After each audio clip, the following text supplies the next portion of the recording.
दोनों में बंदर का जिक्र साथ साथ है।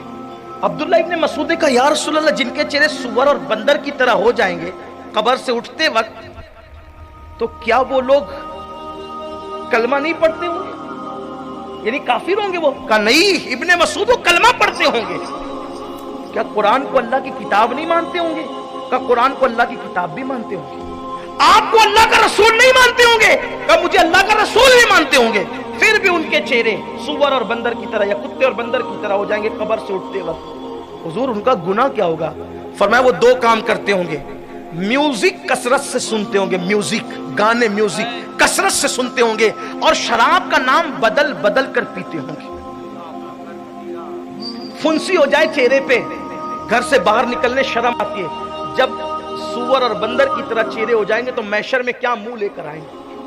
और मेरे आका अलैहिस्सलाम फरमाते हैं सल्लल्लाहु अलैहि वसल्लम, जब शराबी कयामत के दिन आएगा, इसको फकीह अबुल्लाह समरकंदी ने लिखा है, जब शराबी कयामत के दिन आएगा उसके गले में शराब की बोतल लटकी होगी। इस तरह वो शराबी कयामत की दिन, शराब की बोतल गले में, हाथ में शराब का जाम, मुंह से गंदगी निकल रही हो, गलाजत, पाखाना उसके मुंह से निकल रहा होगा, आंखों से खून बह रहा होगा, उसके बदन पर सांप और बिच्छू चिपके हुए होंगे। कहानी किस्सा नहीं है, तंबीउल गाफिलिन उठा करके देख लो, हदीस है हदीस। अल्लाह के रसूल का फरमान है, वक्त से पहले सब खोल दिया ताकि बच सको।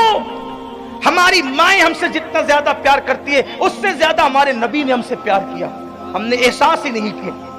हमने नबी का प्यार सिर्फ जुलूस, झंडे और जलसों तक महदूद किया। वल्लाह झंडे हमारे मस्तक की अलामत है, जुलूस निकलते रहेंगे, लेकिन जुलूस जिस मकसद के लिए निकलते कभी उस पर भी गौर किया? हुजूर की वफा के लिए जुलूस निकाले जाते हैं, धींगा मस्ती के लिए नहीं। जलसे हुजूर की वफा के दर्स के लिए होते हैं, रस्मों के लिए नहीं।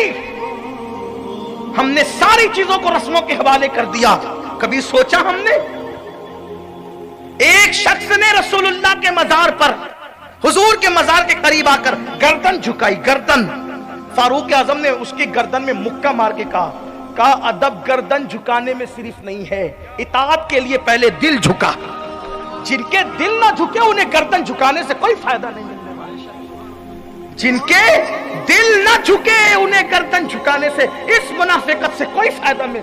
गर्दन में तकवा नहीं है, तकवा हाँ होना। इश्क गर्दन में नहीं है, इश्क दिल में है। गर्दन झुकाने से पहले इताअत के लिए दिल झुकाओ। हीरो अगर टोपी पहन ले तो तुम टोपी जरूर पहनते हो, हीरो अगर दाढ़ी रख ले तो तुम दाढ़ी जरूर रखते हो, हीरो अगर कान में बाली पहन ले तो तुम बाली जरूर पहनते हो। रसूलुल्लाह की सुन्नत है दाढ़ी, ये सोचकर कभी नहीं रखा। हद तो ये है कि अगर हीरो ने फटी हुई पैंट पहन ली तो आप भी पूरी राने रंगी कर रहे हो। हंसने की बात नहीं है, ये मेरे दिल का दर्द है। आपने मुसलमान को समझा क्या था? जिसे फरिश्ते भी रश्क की निगाह से देखते हैं वो मुसलमान है। अपनी अहमियत खो दिया, अपनी अहमियत खो दिया।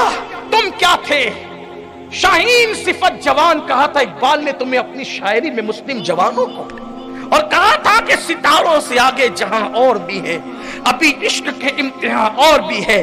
तू शाही है, परवाज है काम तेरा, तेरे वास्ते आसमां और भी है। नौजवान किसी कौम का सरमाया होता है, जिस कौम का जवान संवर जाता है उस कौम की तारीख सुनहरी हरफों से लिखी जाती है, और जिस कौम का जवान बिगड़ जाता है उस कौम को तबाह और बर्बाद कर दिया जाता है। दुनिया बर्बाद नहीं करती, बर्बाद तो कुदरत के फैसले करते हैं, कुदरत के फैसले करते हैं। खैर ही व शर्र ही मिन अल्लाह ताला। जानते जब मुसलमान पापी और आवारा हो गए तो अल्लाह ने मुसलमानों को हलाक करने के लिए हलाकू और चंगेज खान को खड़ा किया। तो कहा जब कोई मर्द किसी मर्द के साथ बदकारी और बदफेली करता है और औरत औरत के साथ बदफेली करती है तो मुझे बहुत अच्छा लगता है। क्यों? इसलिए कि जो इस गुनाह को चंद बार कर ले फिर इस गुनाह के बगैर उसको कभी चैन नहीं आता। गोया कि हर गुनाह का एक अल्टरनेट मौजूद है। ज़िना का अल्टरनेट निकाह में है, हराम का अल्टरनेट